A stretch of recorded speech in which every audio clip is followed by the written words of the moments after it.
Hi, I'm Guy Powell, and welcome to the next episode of the Backstory on the Shroud of Turin. If you haven't already done so, please visit guypowell.com and sign up for more episodes. I am the author of the upcoming book, The Only Witness, a historical fiction tracing a possible history of the Shroud of Turin over the last 2 millennia. Today, we'll be speaking with Teddi Pappas. She's a researcher concerning many aspects of the Shroud. And we'll be talking today mostly about the image and the formation of the image and then the blood on the shroud. Teddi is known by many as a criminal defense attorney who has been practicing law since 1994, most of that time being a solo practitioner. Her practice has extended to the general sessions courts, as well as trial courts and appellate courts. However, since December of 2019, she has been a regular guest on various podcasts, including the Real Seekers Ministries, Skeptics and Seekers, and Proselytize or Apostatize, where she has spoken about the Shroud of Turin and has also been involved in debates regarding its authenticity. She has also spoken on these podcasts on a range of other topics, which often merge the incendiary topics of religion and politics, and which are often in an informal debate format with skeptics and/or atheists. Teddi, welcome. Great to have you. Thanks so much for having me. I appreciate it. Yeah, absolutely. So Teddi, tell us your backstory on how you got involved with the Shroud of Turin. Well, I was about 15 years old, and it was around Easter time, and I saw on television where there was just a quick thing in the news about the Shroud of Turin, and it piqued my curiosity. And then I think it was the next day, I was with my mother at the grocery store and saw a magazine. It was probably Time Life or something like that. And I saw the image of the Holy Face on it, and the Shroud of Turin, and I was like, "Oh, there it is!" And so I was just looking at it and fascinated by it. And I asked my mom if she would take me to a bookstore so I could get a book on it, and she was happy to oblige. And so I read a book. It was the book by Dr. Kenneth Stevenson, a STURT member, and Dr. Gary Habermas. And I've been hooked ever since. It's endlessly fascinating, and the information to know about it, it never ends. But it's a wonderful journey. Yeah, absolutely, and you are so right. There is, it is a journey. I don't think anybody can know everything there is to know about all of the little facets of information that's out there, and then to be able to add to that. And so, but I'm curious. So, how did you go from now being a lawyer to where you're now spending also a lot of your time studying the Shroud? Well, just every bit of time I've got, and with my son, I've got a son, and helping him with certain things. And so I'm not practicing full time right now. So I still, I'm a solo practitioner. So I practice. I still keep my toe in the water, but so it gives me a little bit more time along with doing things to help my son. Yeah, fantastic. Well, that's great. So we wanted to talk today about the image on the shroud, and then obviously there's all kinds of directions we can take. So I guess first of all, let's talk a little bit about how the image was formed, and/or let's talk about what it is not. And that will definitely help us to understand more about that. Well, one of the things that I think that the biggest argument to beat is, the claim that it's a painting. I think it's very easy to disprove, for example, that it's an image that was created by placing a linen cloth on a hot statue. Because we know that scorch marks will fluoresce in ultraviolet light.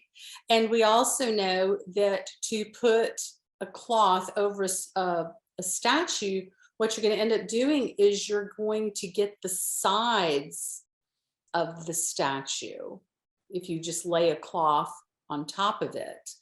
And so then that will bring about a distorted image the cloth. So, some people say, oh, heat up a statue, put some iron, or if you don't heat up the statue, put some red ochre pigment made of iron oxide on it and press a cloth down. Well, you've also got to figure out the logistics of the situation. You've got a cloth that's roughly 14.5 by 3.5 feet. That is not an easy thing to handle. It's huge.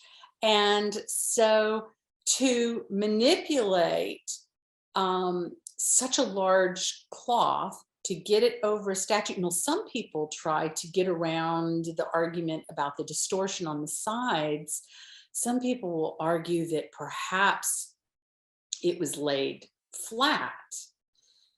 Well, okay, if you've got powder on that, you're still, how are you going to, with a whole frontal and dorsal life-size image, get all of that, not only to where you're not getting any of the sides, but how are you going to get the superficiality that is required that we see on the shroud, whereas we see that on the body image, the color that creates that straw yellow color, that image only goes, like when you have a piece of thread, a linen thread on the shroud, each thread is composed of well over 100 microfibers. Some people say 150, 200, but let's just be conservative and say 100 plus.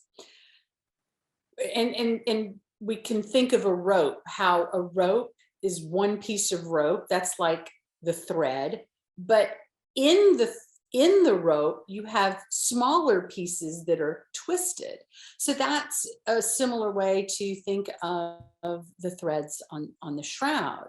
And so with these microfibers, you've got approximately, over 100 microfibers, and the image, this straw yellow color, only goes down to the top 1 to 3 microfibers.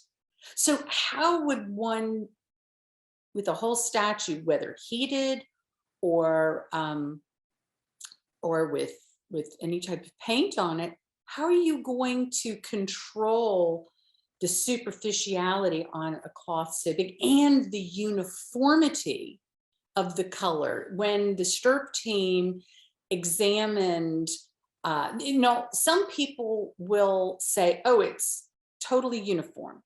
It's not 100% uniform in color, but the variation, I don't remember what it is off the top of my head, but it is so small that it's like, if you probably put it into a percentage, it's probably, let's say 98, 99% uniform in terms of the color. How are you going to achieve such a color? So, some of those aspects, because one of the things that I find interesting when people discuss the shroud, they will try to lampoon various arguments like, oh, well, here's a potential thing, why perhaps this argument isn't 100% or 99% solid. Like, oh, here's a little critique of it. But when you have a mountain of evidence created with evidence that's, 90% plus certain, and you've got a bunch of it, well, then you have to just get into what is reasonable and rational in terms of what we choose to believe in. Because in life, there's nothing that we really require 100% certainty. We'd be locked up in our homes, and even then we might think, oh, well, maybe I'm going to get carbon monoxide poisoning. Am I sure that I'm safe, being in my house? I mean, nobody can survive with that kind of mindset, and so we constantly have to assume certain risks, that whatever information that we have coming to us is not perfect, but we have to see what is reliable. And when we look at the issue of the shroud, obviously it's a big issue in terms of Christianity, and with Christianity, there's the issue of hell. No, what is hell? Is it, a lake of fire? Is that just a lot of very colorful and dramatic imagery? Nobody can be totally certain of that. And so, who wants to hedge their bets when Right. it comes to things Well, I like like your point about the superficiality, and that right there, when you're talking about those microfibers or fibrils, and that it only goes through, one or two layers out of 100 or 200 in each of the threads. That definitely rules out things like dyes and stains, even to your point about scorching. And then to your point as well about red ochre and iron oxide, if it were done by iron oxide, then there would be residues of iron oxide on the shroud. And so each one of those arguments can also be kind of negated by what has actually been observed on the shroud. One of the interesting things is with the microscopist that was supposed to be world renowned, Walter McCrone, he was saying that, for sure it is red iron oxide or red ochre, which is iron oxide. But iron oxide, depending on its degree of hydration, and so when we have the red, with the pigments made from iron oxide, depending on their degree of hydration, that can affect the color. So if it's very dehydrated, it becomes red. If it's very hydrated, it becomes yellow.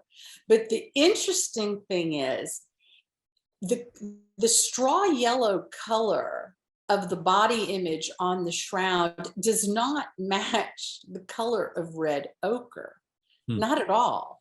And so that's a huge blunder that Walter McCrone made. And even in his book, when you see where he tried to replicate what he thought would be the quantity of red ochre to a gelatin paint binder or medium, you can see in the pictures of his book, it's reddish in color, but the body image is straw yellow. Now, here's where it gets really fascinating. That straw yellow color is the color of yellow ochre pigment, which is the very hydrated form. But let's just argue, devil's advocate. Let's be devil's advocate and say that the shroud was originally painted in straw yellow. The fact that it was we see from the burn marks, and we also have an excellent provenance for the shroud extending to the 1532 fire. We know it was in a fire. We know that the burn marks on the shroud are from the fire, but we do not see any alteration in the pigment. If the body image were formed of pigment, and especially if it was formed of yellow ochre, that yellow ochre heated up would turn into red ochre. So, but the fact is red ochre is not the color that we see on the shroud. We see yellow ochre. So that yellow color could not have gone through the fire and not shown signs of at least a heat gradient, as Ray Rogers, who was a pyrolysis expert, and a chemist working at Los Alamos National Laboratory, said this was his area of expertise in terms of explosions and heat and how heat would affect paint, pigment, stains, and dyes. It would have affected all of that. Yet we see the body image, it hasn't been affected. And the other thing where Walter McCrone was claiming quite loudly, that that the shroud was formed from a very dilute form of watercolor. Now he gives this argument that it's so dilute, it's practically water. Well, if it's that dilute, how do you see all of these particles that give us the image? It doesn't square. The information does not square. And if it were watercolor paint, he has to account for how is it that we know that they had to douse the fire. The shroud was in its reliquary in the 1532 fire. Some of the silver that was part of the reliquary melted from the heat and created openings. So when they were dousing the reliquary with the water, some water got into the shroud. And so we have these water stains, and we see water stains also on the body image. But what's fascinating is you can see the calcium rings that distort the body image, but underneath the calcium rings, we see the image undistorted. If it were a watercolor, that image would be distorted, especially given the pressure of the water. And another interesting thing is that with the water, it would have been hot, because at the moment of contact with the fire, that water's just gotten heated up. Well, that's something that I just was exploring last night as I was combing through Walter McCrone's book. He did a test regarding gelatin, the gelatin medium, the binder, and he got some linen and he painted a cross on it with this gelatin binder. And he noticed, because Eric Jumper had told him that the gelatin binder would have a preservative effect on the shroud fibers. And when he painted the gelatin, he did a cross, and he heated it up in an oven that was about 400 and something degrees Fahrenheit in order to simulate aging, which I personally think that's that's a nonsense. I think it doesn't make sense, because the aging process would never bring about, in a typical situation, that much heat all at once for 10 minutes. So I'm wondering, could that have started a Maillard reaction? I don't know. Like I said, this was just late last night. I'm thinking of these things, but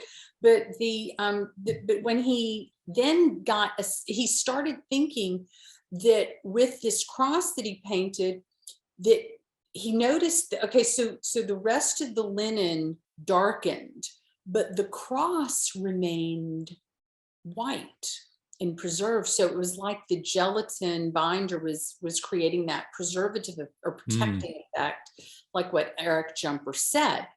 But he noticed that the borders of the cross were darkened, and he thought that may have been drawing in impurities from the cloth. Now, what's so fascinating about this is he then does a second experiment, and he uses hot water extraction to remove the impurities from the cloth. Now, a problem with that immediately came to my mind is, well, wait a minute. Natural linen is going to have impurities from the retting process. It's going to have iron, calcium, and strontium. So that's not a fair analysis, because he's presuming now that he's going to do the second experiment that the linen on the shroud was ever pure. Well, that's nonsense. It was water retted. Who knows what kind of other impurities there might be in addition to iron, calcium, and strontium.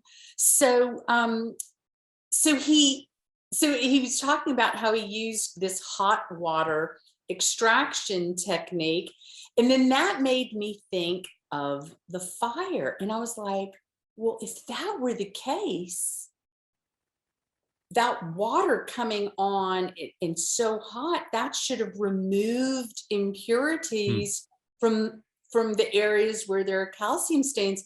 But they've seen through X-ray fluorescence and through other ways that there is a uniform layer of iron, calcium, and strontium throughout the expanse of the shroud. So that's just not making sense. And what's interesting too is, well, and two, if I can interrupt you there, sure. if it even were that, how did the either 13th or 15th century, whatever century you believe it was painted, or the image was impressed upon the cloth, how did those people know that that was going to work and be able to make an image like what is found on the shroud? Exactly.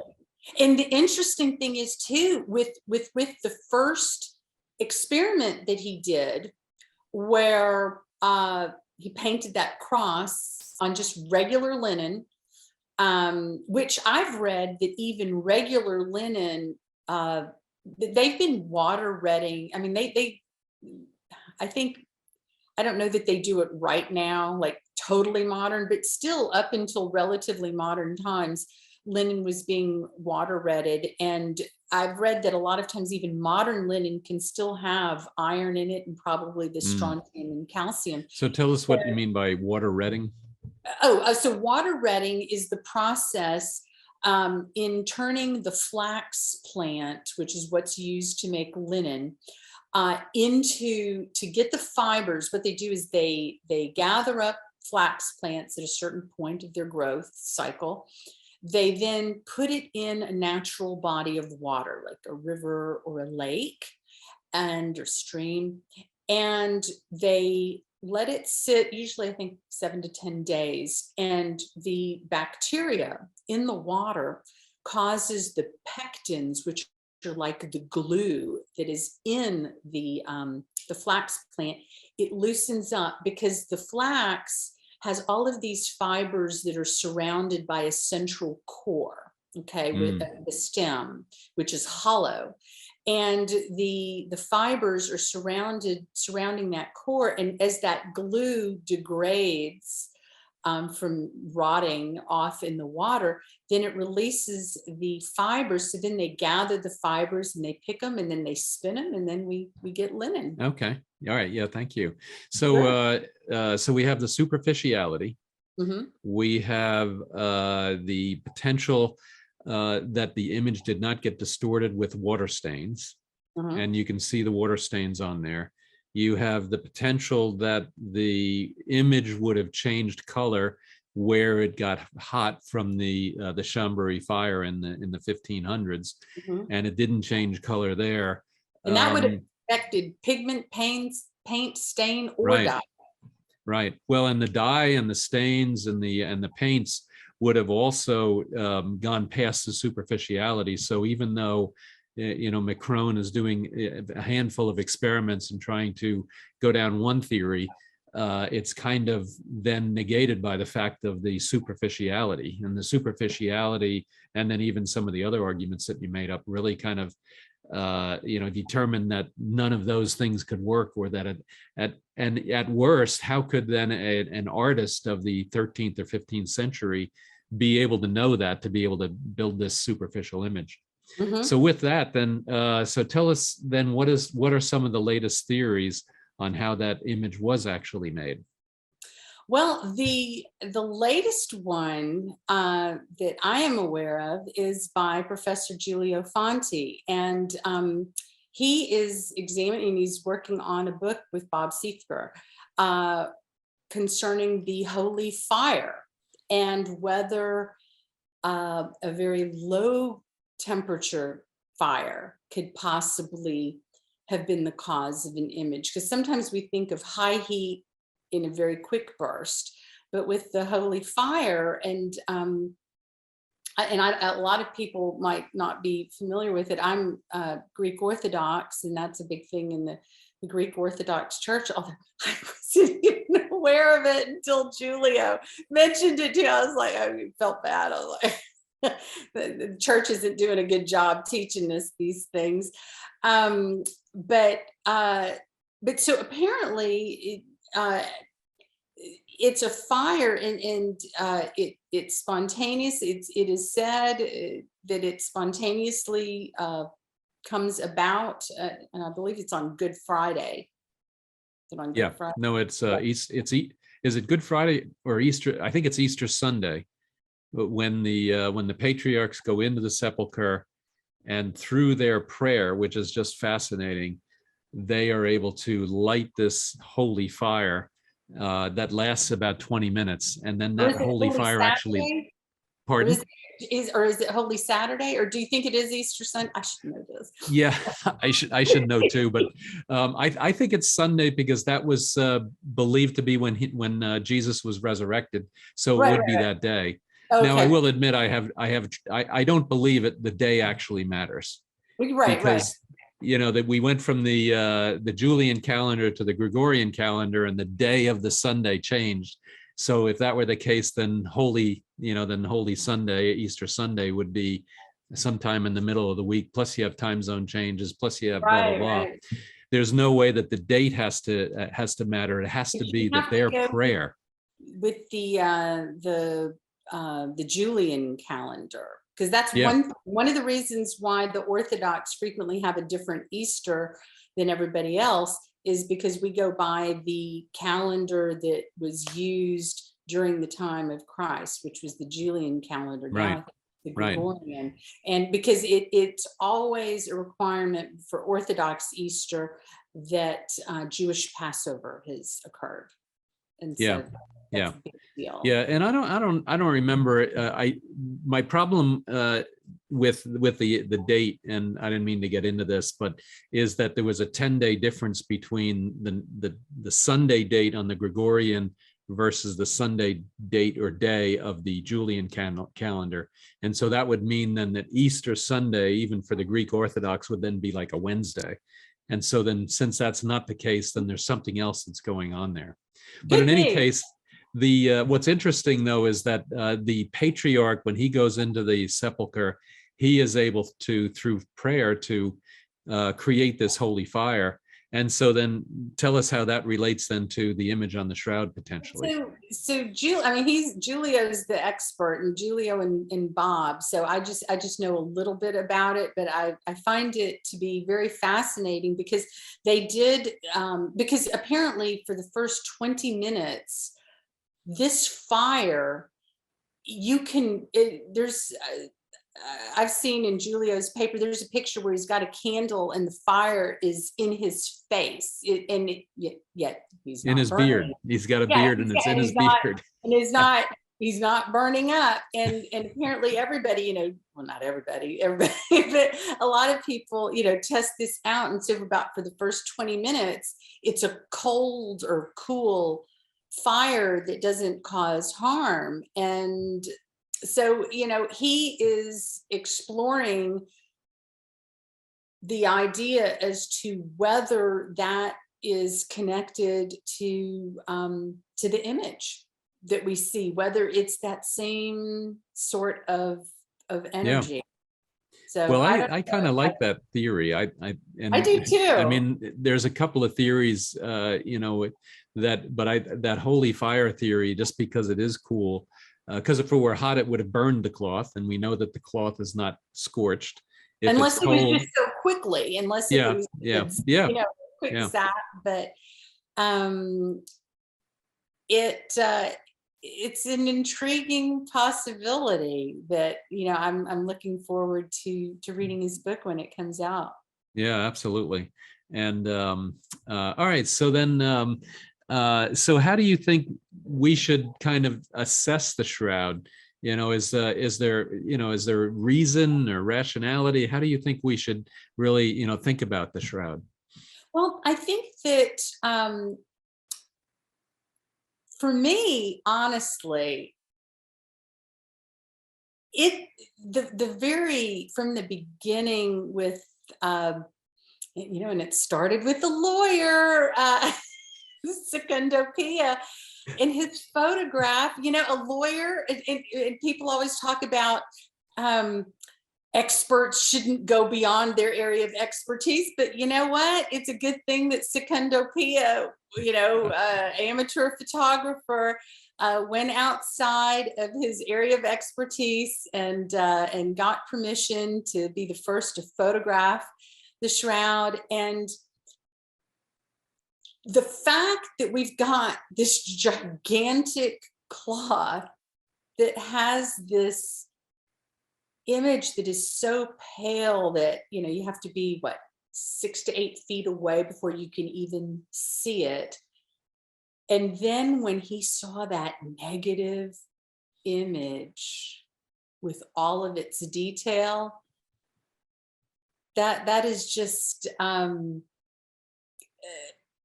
honestly, that alone is very compelling evidence in my book. Because how many other cloths have we seen? People say, oh, well, maybe it was just a natural process. Well, you know what? Lots of Jewish and Muslim people get buried in shrouds. Where's another shroud like this? We don't have it. So we have to recognize that this is a very unique cloth that some people say they can reproduce aspects of it.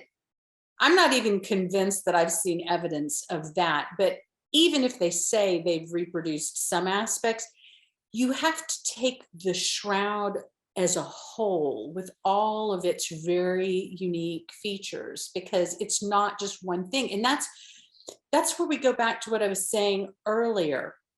You can lampoon just about any piece of evidence. The only thing that we have 100% certainty of is our own consciousness. As Rene Descartes said, I think, therefore I am. Everything else, we do not have 100% proof. And so I like to, in the area of criminal defense work and trials, we look at different standards of proof. And one is, the gold standard is proof beyond a reasonable doubt. Now, some people might say that's 97%, 98, somewhere in that area. It's got to be proof that is so firm that it, as the case law says, it permits the mind to rest and be at ease with the decision, that you are confident that you're making the right choice about your decision.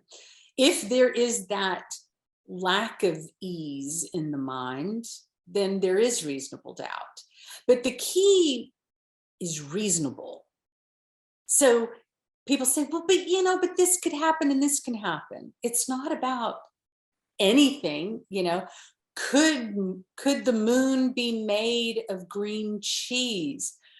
Well, maybe some, but people could say, well, we've examined it and no, it's not. But, hey, has someone taken an electron microprobe and gone real deep into the moon, and maybe you'd find a little bit of green cheese? Things can get absurd, and that is not how rational people think, especially when there is the issue of hell. Because sometimes people like to just consider this to be, oh, well, I don't think it's authentic and no big deal. And especially if somebody is not a Christian, it is a big deal. Because if the evidence is pointing to this cloth not being replicatable or reproducible, and if we can show that this cloth, that all of the evidence, and again, nothing's 100%, but if all of the reasonable and rational evidence is that this cloth has not been made by human hands, then what does that mean? That means it is of supernatural origin. And if it is of supernatural origin, then boom, we've just created, or not created, but we have just shown evidence through science that the supernatural exists, because a lot of these scientists say science can never prove God.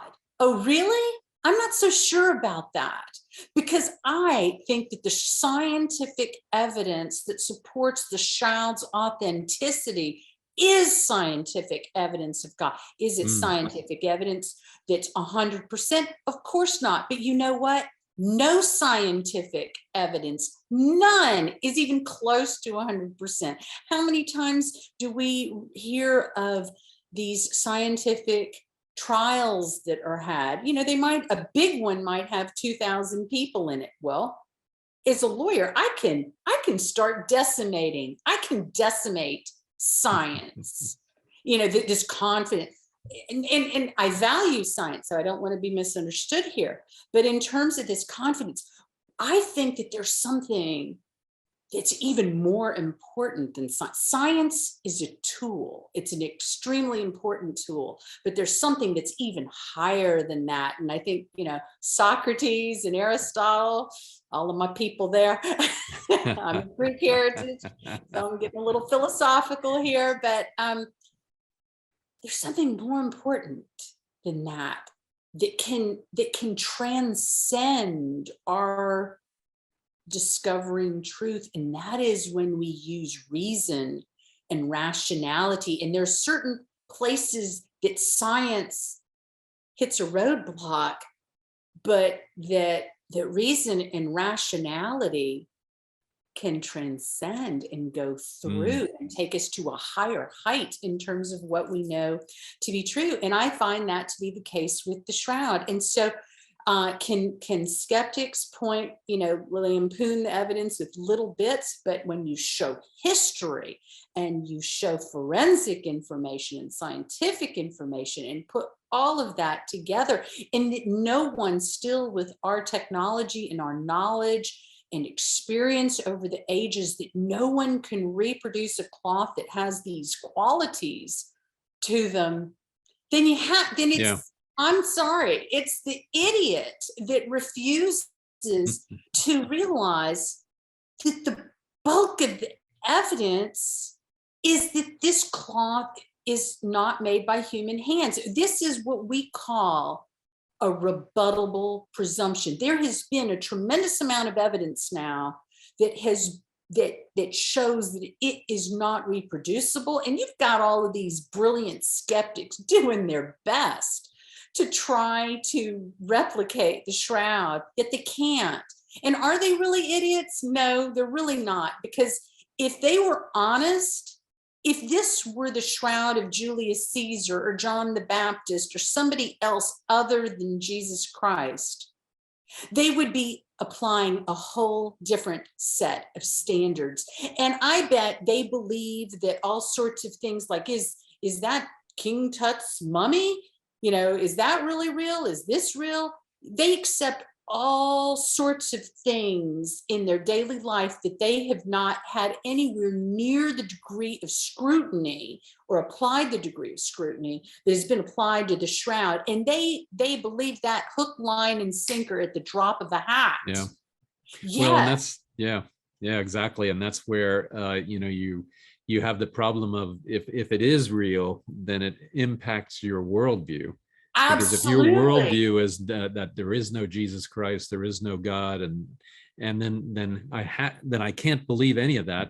But I can believe if it were Julius Caesar, or if it were somebody else like John the Baptist, or whoever it might be. And it's not just one's worldview. It's one's own behavior. Because when it's one thing, and that was one of the amazing things at such a tender age, at 15, to not just have faith in God. I had faith. I never needed the shroud for my faith. I had faith.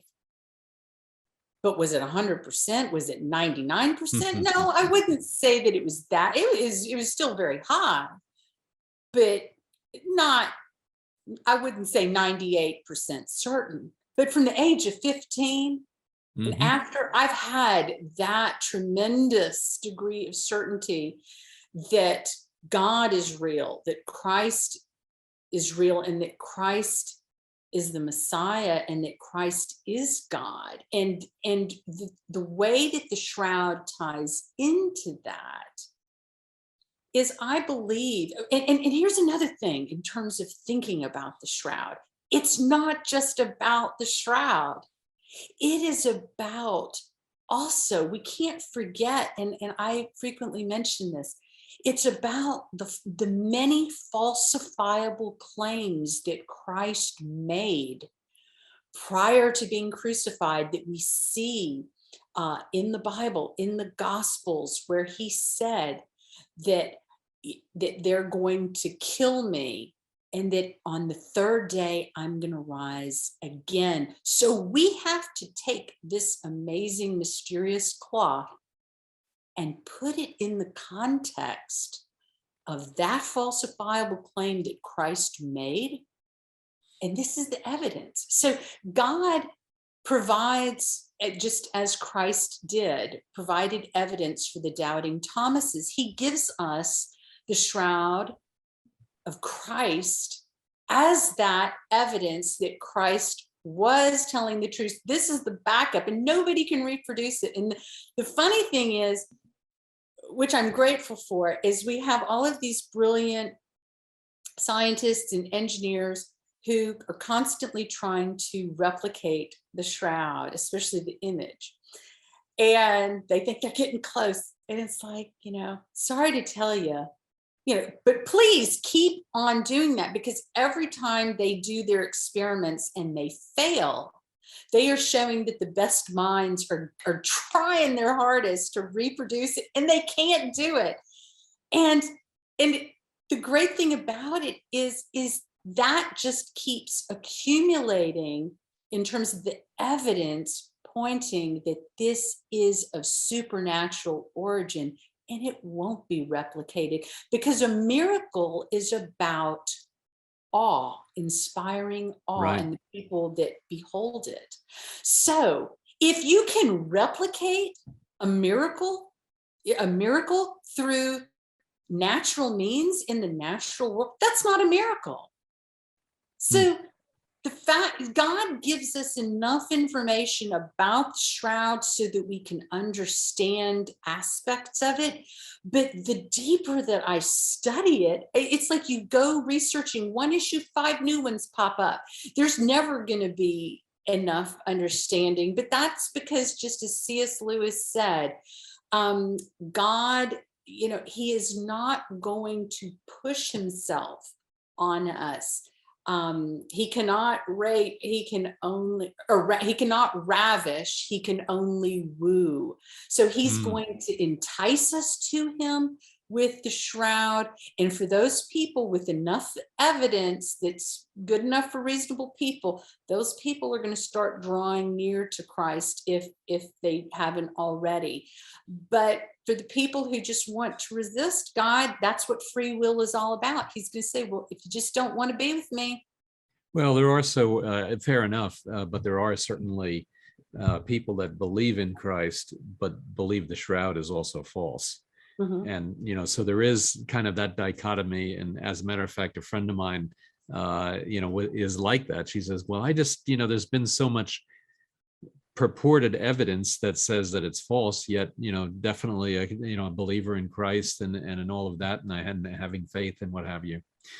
So that there are a lot of little things like that as well. And I think the other one that, in terms of being able to prove scientifically the question, in 100%, or even 99.99, something that gets you close there, is how do you prove that love exists? How does a scientist prove Right. that there is love? How do you prove that? There is more than science, and more than the material world. And these people who think that everything is material, Yeah. There's the brain, and then there's the mind. Yep.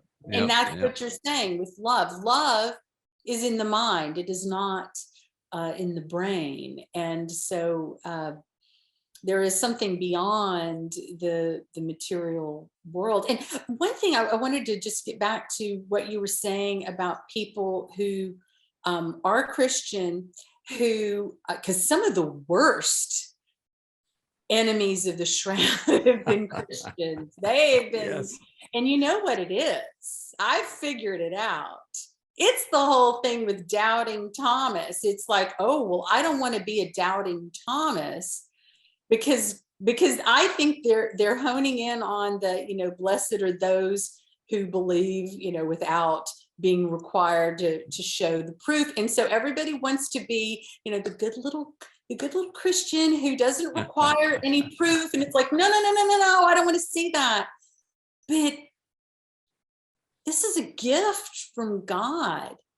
And all of the evidence points that it's from God, and it's got his face on it. And there is something amazing with my intensified shroud studies. I'm seeing the image from the shroud on a daily basis. And when I look into the face, and I also love the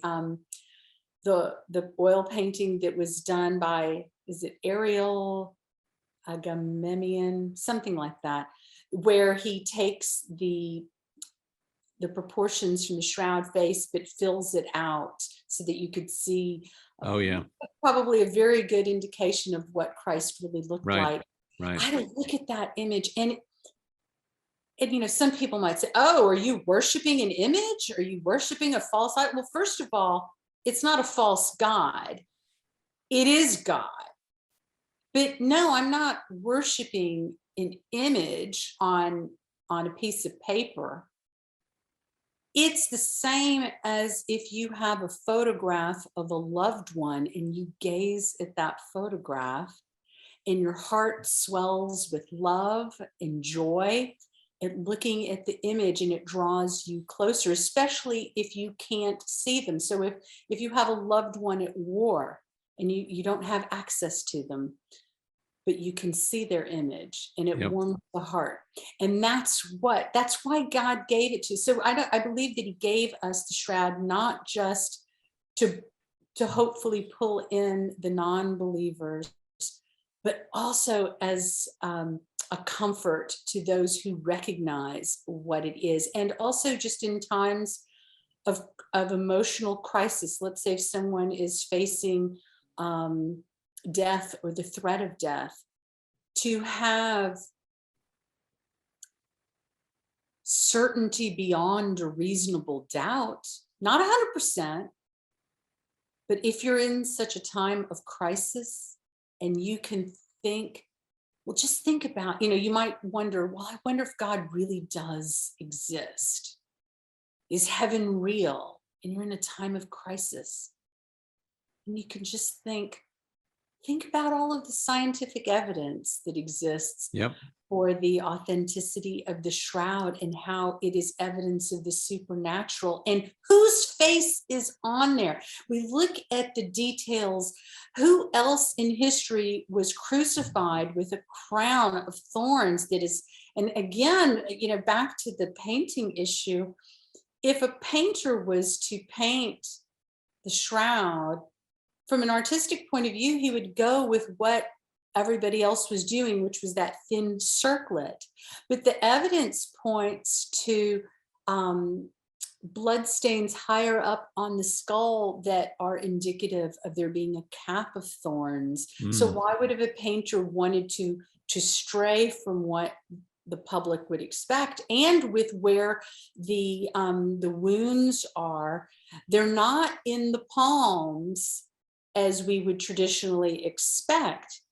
We only see the exit wound, but we're seeing it in the wrist area. So are we to think, is it rational, is it reasonable to think that this brilliant painter, potentially, would have done such a magnificent job, would have gotten all of these details correct, and then there's the bloodstains, but missed out on what just about every painting. I don't think there's a painting, if there is, it's awfully rare, that depicts the wounds in the wrist as, in that Z area. Yeah, I think you're right. Now we know that part of the palm can support the weight. Now, if it's in the middle of the palm, it'll just tear through.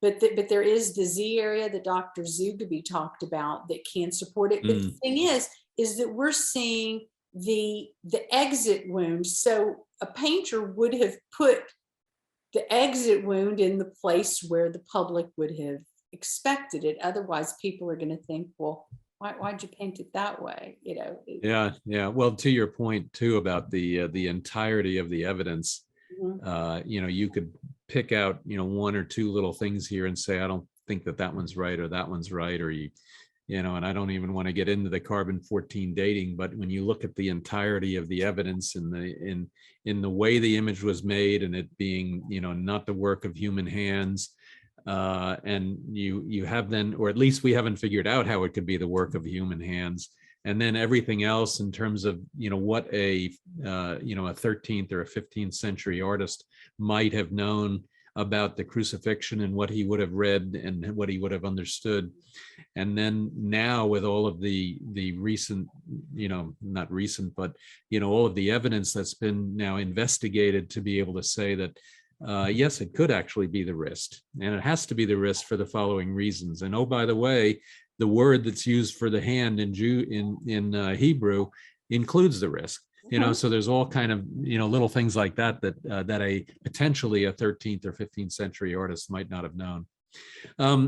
Before we close, is there anything else that you'd like to get across? And just that you know, you have to look at it, how it could have been possible to have created such a uniform. The biggest, you know, enemy of the shroud, Walter McCrone, he concedes that the yellow body image is very uniform, and he tries to say that this is because of the paint medium, the binder, but that's a liquid. We don't see any capillarity in the threads in the body image, much less at the edges. And how are you going to get it so uniform on this 14-foot expanse of cloth? That's just it's absurd. And you know, there will always be what they refer to, you know, in logic as invincible ignorance, where you can present a mountain of evidence and people will just double down. And that is because,